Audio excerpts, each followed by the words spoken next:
Hi guys, welcome back to my channel. In today's video, we're going to be talking about one of the most magical, no, I don't want to say that one of the most magical. This is the most magical placement for the moon. And before I get into it, I'm going to give you a little bit of background on what the moon represents in astrology, because I think it's really important for you to understand exactly what the moon means. So let's get into it. So first of all, the moon, I like to call the moon the kind of little baby that you are. So the reason for that is because the moon represents a very vulnerable, tiny little part of ourselves that just wants certain things in order to be happy, in order to survive. So babies need very few things, but without those few things that they need, they absolutely can't make it in the world. So that moon, your moon, is that part of yourself that you absolutely can't deny, and you can't deny it those certain things that it needs. So that's what we're going to be talking about today's video. We're going to talk about the needs and the reactions. So as I've already said, the Pisces moon is a very magical placement. So if we are naming all of the babies by a certain name, Pisces moon would be the magical, wonderful little baby. So let's get into it.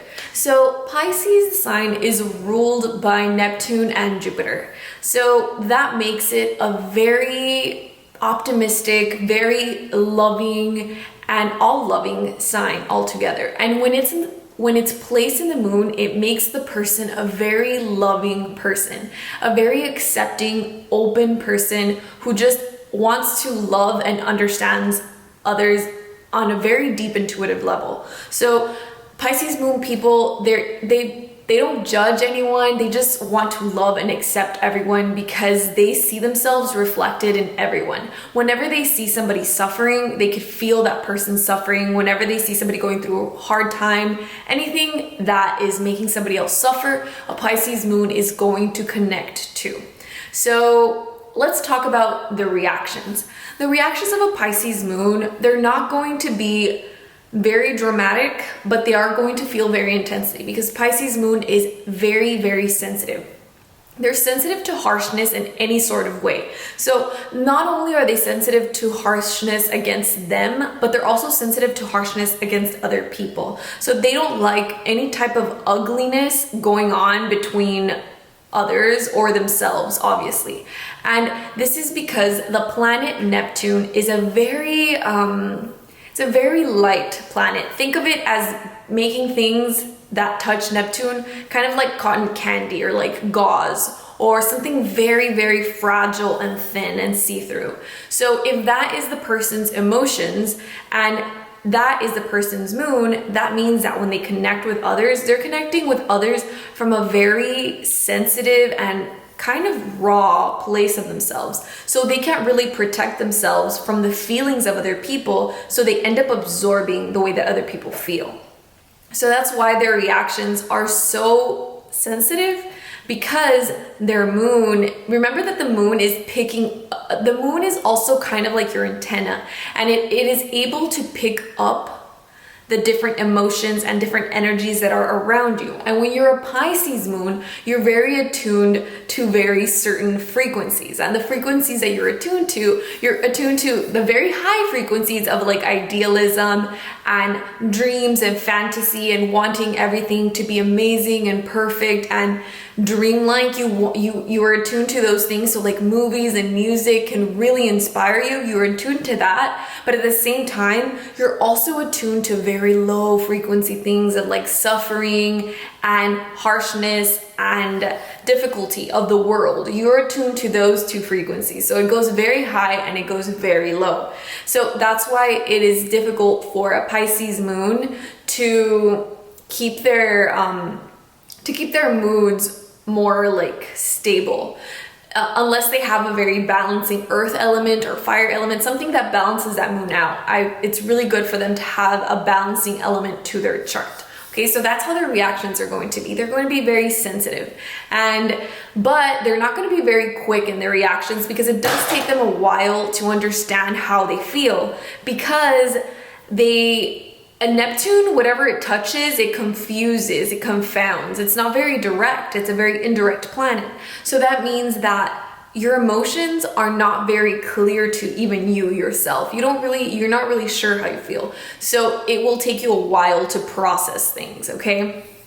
So now let's talk about their needs. So in case you haven't guessed it, I already kind of hinted at this, but Pisces really needs romance. They really need things to be romantic. And let me make clear what I mean by romance. So by romance, I don't necessarily mean like romantic love or like a romantic relationship. What I mean by romance is things that are idealized and that are not very realistic. So you know how the world is very like real and hard and dark, like the world is tough out there, like that is very un-Pisces. That is very Saturn, very Capricorn, and very realistic, even like Scorpio-y. But Pisces doesn't want that harshness. Pisces wants the romance and the idealization of certain things, right?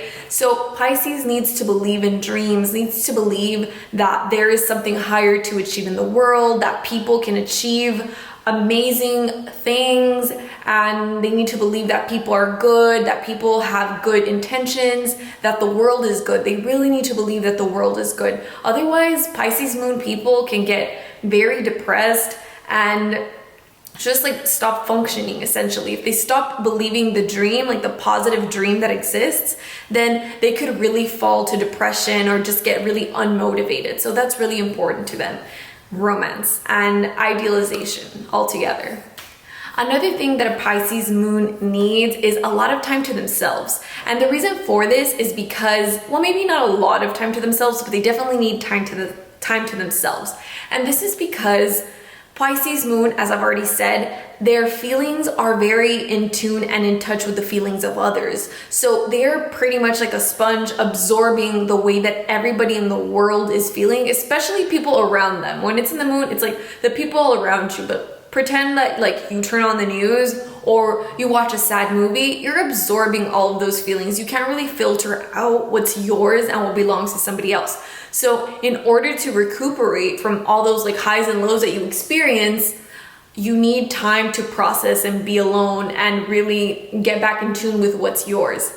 And not just get back in tune with what's yours, but kind of go back to that like positive side. Because as I've said, if you're seeing or you're being surrounded by too many dark things, it could leave you like feeling absolutely empty and in the depths of like despair, Pisces. Another thing that the Pisces moon needs is that ability to dream. And I don't mean that literally, like even though they do really like to sleep, they also need, along with those romance and those ideals, they need to have a dream. They need to have a dream for their life, for something for the future. They need to believe in something. It's very important for Pisces to believe in something, because without that, it just kind of ruins their entire life if they don't have something greater to believe in. This could be something spiritual. They're always looking for something higher than themselves. It could be something spiritual, religious. It depends what kind of Pisces they are. It's generally spiritual. So they need to have something higher than themselves that they believe in, and they need to work towards that, even though that could be kind of difficult for you, Pisces moon.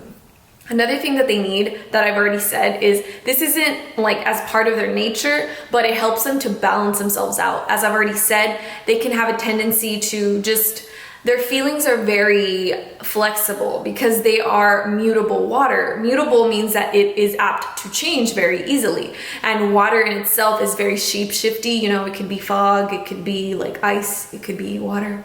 So liquid water. So because of that, they really need something that is going to ground them and keep them more stable so that their feelings aren't just changing everything. So for that, I really think it's really important for Pisces moon to have a grounding routine, or friends that are grounding, or a job, or something that is able to keep them more stable, something that they have to show up to on a regular basis that is going to keep them stable and steady. It can be difficult for Pisces to completely detach and go off and do their own thing because, as I've said, they can be swept away by the tides of their feelings because their feelings are so strong, and it's difficult for them to separate themselves from their feelings because they are so in tune to them. So Pisces moon, make sure that you have a routine that is helping you stay grounded. At the very least, Make sure that you have a routine that's helping you stay grounded, that you're doing the same thing every day at a certain time. Just like think of like Capricorn things or Virgo things that might help you, because Pisces Moon can have a tendency to get depressed or just not feel very good altogether. Another thing that Pisces Moon needs is they need to understand that their desire to help others, because they have this tendency to want to help others because they're so in tune with the world's suffering, they need to find a cause that they could help and that they could support, but in a way that's healthy. Because Pisces Moon people can have a tendency to get sucked in by others and completely lose themselves in other people in trying to help them. And remember that the bad part of Pisces is that you could even fall into like martyr behavior, Pisces. And this happens when you forget that you are also a person. That is so easy for a Pisces to forget. You forget you're like, act like a spirit, and you don't really remember that you're a person too, and that you matter. So if the things that you're doing to help somebody else are ending up harming you and leaving you without your own sustenance, that's really important, Pisces Moon, for you to remind yourself like, hey, I'm a person too. And whenever I hurt myself to help somebody else, that's when I know I'm doing something wrong for myself. So you can't wrong yourself in the process of helping somebody else, Pisces Moon. That is so important. I know so many Pisces Moon people and Pisces influenced people who struggle with this, that they want to help others, that they end up forgetting themselves. So it's really important for you to remind yourself that you matter too, Pisces, that you're a person and that you have needs as well. It's also really important, Pisces, for you to keep yourself accountable. Keep yourself accountable because you are so kind. Sometimes it's difficult for you to be like, give yourself like a stern talking to and be like, hey, like, even though I'm a really good person and I'm very kind, I also have to hold myself accountable and responsible for my own life and for my own direction, because you could have a tendency or trouble with being a little bit aimless, Pisces Moon, because whims can come about. Like you could get like a feeling and you want to go off on that feeling, but feelings change and you really shouldn't just go off with every single feeling that you get, Pisces, because since you are a sponge, remember that you could be inspired. Like, remember that it's good and bad feelings. You could be, it's like you get like, it's like contagious for you. Feelings are contagious for you, Pisces Moon. So you can get on like a high with somebody and be in a really positive state and just feel really good. But then if you hang out with somebody who's doing really low, or you see something on television that is very low, then you can get really low. So it's really important for you to remember that you have to come to your center and hold yourself accountable for your own feelings and learn to separate yourself from your feelings, because you are not your feelings, even though that sounds like a really crazy thought for somebody who feels so much. But remember that you are not your feelings, and that your feelings don't have to dictate the way that you behave, Pisces Moon. Don't indulge yourself so much that you just completely forget to hold yourself accountable. And lastly, I like to talk about the sister sign and the way that when we're in relationships, we really should look for balance. And the reason for this is because the sign that symbolizes relationships is Libra. And remember that Libra is the scales. And when you think of the scales, you realize that a relationship or a true partnership should really seek to balance us out. We don't want somebody who's exactly like us, that doesn't change us, that doesn't force us to grow. We want somebody who we can grow with, who challenges us in a way so that we can kind of meet in the middle, in a Libra way. So what balances Pisces is actually its sister sign, which is Virgo. So what are some of the things that Pisces can learn from Virgo? So from Virgo, Pisces, you could learn to have structure and to be discerning. Virgo is a very discerning sign. They are analyzing and being critical of every little thing, and that is something that you don't do, Pisces, because you accept everything with open arms and you take everyone in, and you have to learn to just kind of judge people a little bit and judge your surroundings and judge circumstances in a way that is a little bit harsher than you normally would, because we know that you're just very accepting and you're very trusting and open. So learn to close yourself off a little bit Just enough so that you feel healthy and you feel good, Pisces. Remember, that would be really good in a relationship. Somebody who brings those Virgo traits of discernment and routine into your life in order to be happier all together as a couple, Pisces. So that's the video for today, guys. If you liked it, make sure you give me a thumbs up. And if you're interested, I invite you to subscribe. I put out videos on astrology every single week, and I will see you in the next